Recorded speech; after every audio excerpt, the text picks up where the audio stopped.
महाराष्ट्र राज्याच्या विधानसभेच्या निवडणूक बिगुल वाजण्यास अजून केंद्र सरकार विलंब करीत असले तरी प्रत्येक मतदारसंघात मीच आमदार आमचाच आमदार अशा घोषणांनी दुमदुमून जात आहे। अशा वेळी मैदान लांब असूनही समोरच्या पैलवानाला खुन्नस देत ताकदीचा खेळ सुरू आहे।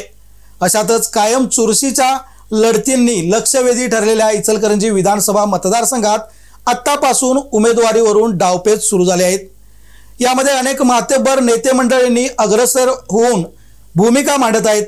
इचलकरंजीत आवाडे गट, हळवणकर गट आणि या दोघांच्या विरोधात एकच पर्याय देण्यास तयारीला लागलेला आवाडे हळवणकर विरोधी गट यांच्यात लढत रंगणार हे स्पष्ट आहे। ही तिसरी आघाडी इचलकरंजी शहर विकास आघाडी म्हणून पूर्वीपासून कार्यरत आहे। आता त्याची एक मूठ करून आवाडेंना जोरदार टक्कर देण्यास सज्ज आहेत।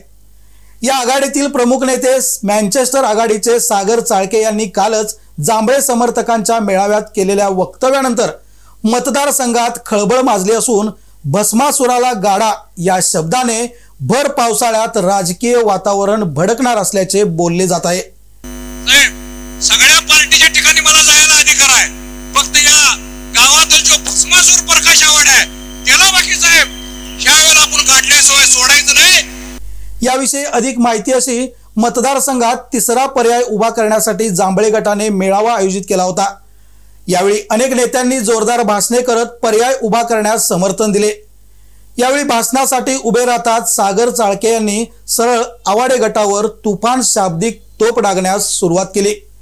आवाडेंच्या दुटप्पी कारभाराची चिरपाड करत आपला मुद्दा मांडताना श्री चाळके म्हणाले, 2 विधानसभा निवडणुकीतील चुका सुधारून महाविकास आघाडीच्या माध्यमातून या निवडणुकीत आवाडे रूपी भस्मासुराला सर्वांनी मिळून गाडूया।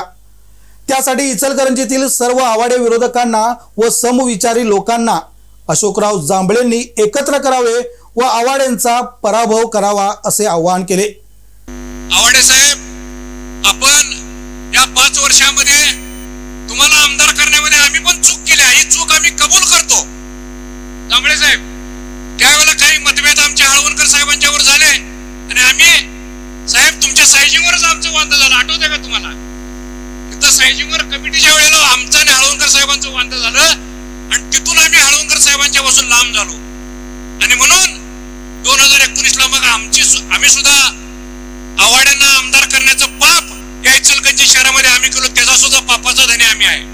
पुढे बोलताना चाळके म्हणाले, मी नगरसेवक पदाच्या निवडणुकीमध्ये हरलो असताना अशोकराव जांभळे यांनी मला स्वीकृत नगरसेवक करून घेतले आणि तिथून माझ्या राजकीय जीवनाला खरी सुरुवात झाली।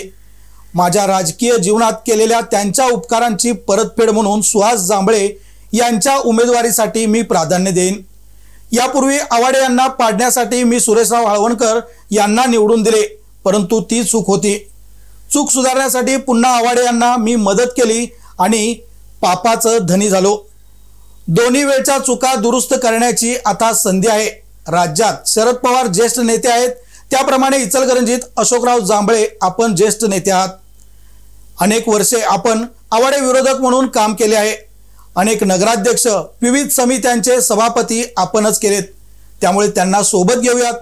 हिंदूराव शेळके, अशोक स्वामी, जयवंतराव लायकर, अजितमामा जाधव, तानाजी पवार, दिलीप मुथा यासारख्या इचलकरंजी शहरातील आवाडे विरोधकांना एकत्र करूया आणि आवाड्यांची इचलकरंजीला लागलेली पीडा संपवूया।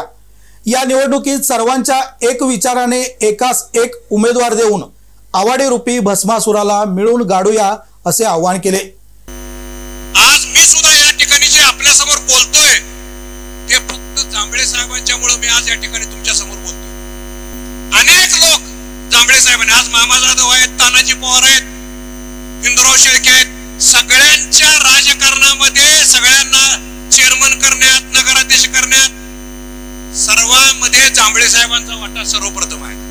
आणि जी आज महाराष्ट्रामध्ये मी अनेकदा सांगतो साहेब, जी महाराष्ट्रामध्ये आपण जी भूमिका शरद पवार साहेबांनी घेतल्या ती भूमिका या इचलकरंजी शहरामध्ये आपण घ्यावं आणि या इचलकरंजी शहरामध्ये जी 2024 ची विधानसभेची जी निवडणूक आहे की आम्ही महाविकास आघाडीचे सर्व लोक एका जाजमावर बसून सर्वानुमते महाविकास आघाडीचा उमेदवार एकच देऊन या इचलकरंजी शहराची येत्या विधानसभा ही चांगल्या पद्धतीने इचलकरंजी शहरामध्ये पार पडू।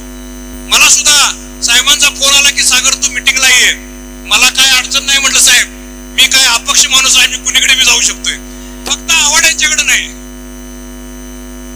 साहेब. सगळ्या पार्टीच्या ठिकाणी मला जायला अधिकार आहे, फक्त या गावातील जो भस्मासूर प्रकाश आवाड आहे त्याला बाकी साहेब ह्या वेळेला आपण काढल्याशिवाय सोडायचं नाही. सर्वांनी मिळून पुन्हा एकदा या महाविकास आघाडीचा जो उमेदवार सर्वानुमते ठरल त्यांच्या पाठीशी राहून या गावामध्ये इतिहास निर्माण करायचा. एका वर्षापाठीमागे मला भाजपमध्ये घ्या आणि हळवणकर आणि माझं मिटवा म्हणून आवाडे मागे लागले होते. मात्र आता परिस्थिती बदलली आहे. भाजपमध्ये आपण निवडून येऊ शकत नाही म्हणून सवता सुभा मांडायचे पुन्हा नाटक आवाडे करत आहेत असा टोलाही चाळके यांनी आवाडे यांना लगावला.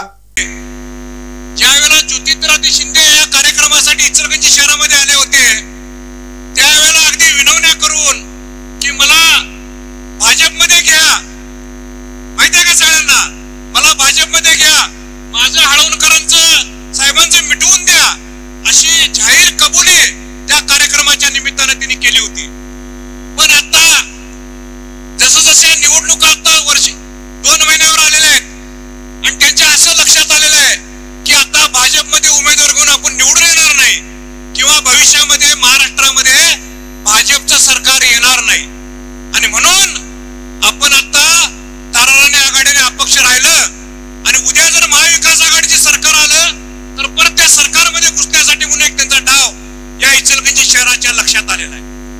एकंदरीत आवाडे विरोधकांकडून चांगली बॅटिंग सुरू झाली असून आता आवाडे गट याला कसे प्रत्युत्तर देणार याकडे राजकीय क्षेत्राचे लक्ष लागले आहे.